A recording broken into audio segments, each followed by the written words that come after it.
गाली वाली मत दीजिए, हम लोग भी अच्छा खासा पढ़े लिखे इज्जतदार लोग हैं। अच्छा, तो जो हम पूछेंगे उसका जवाब दीजिएगा, हम भी देखते हैं कि आप कितना पढ़े लिखे हैं। ठीक है, पूछिए। कहाँ क्या फेमस बाजार है क्या माई, कहाँ क्या फेमस बाजार है क्या माई, कहाँ क्या छौड़ा रंगदार है क्या माई, कहाँ क्या छौड़ा रंगदार है क्या माई, कहाँ क्या छौड़ा।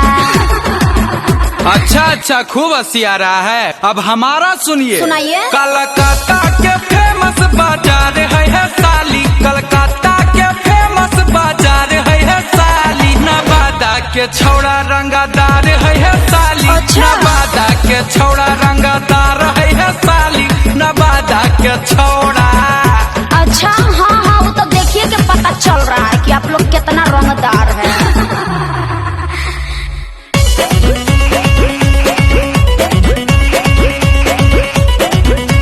रहरी क्या तीन पत्ता तीनों का चनार है, रहरी क्या तीन पत्ता तीनों का चनार है, लड़का के तीन बहिनिया तीनों के तीनों छिनार है, लड़का के तीनों बहिनिया तीनों के तीनों छिनार है, लड़का के तीनों बहिनिया। देखिए, बहिन उहिन पे मत जाइए। आप पे जाए का? अरे हमसे बात कर रहे हैं, हमसे पूछिए, क्या पूछना चाहते हैं पूछिए, हम जवाब दे रहे हैं ना साली जी। के कर बहिनिया छिना रहै गे माई, के कर बहिनिया छिना रहै गे माई, कचुमा दे बेले तैयार है गे माई, कचुमा दे बेले तैयार है गे माई, कचुमा दे बेले। ए फिरंगी, देख अब एकरा हम कैसन जवाब दिए।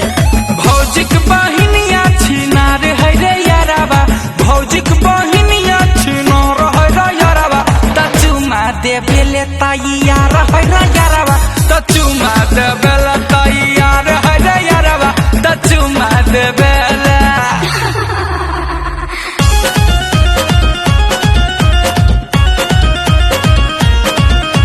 धान कूटा हो दुल्हा धान कूटा हो, अरे धान कूटा हो दुल्हा धान कूटा हो, आया अपन बहिनी के गो खड़ी में धान कूटा हो, आया अपन बहिनी के गो खड़ी में धान कूटा हो।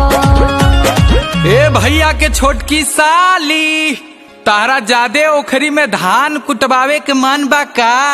तो तोहरे ओखरी में धान कुटाई। आ तार बहनिया के ओखरी ऐसा ही सुखाई।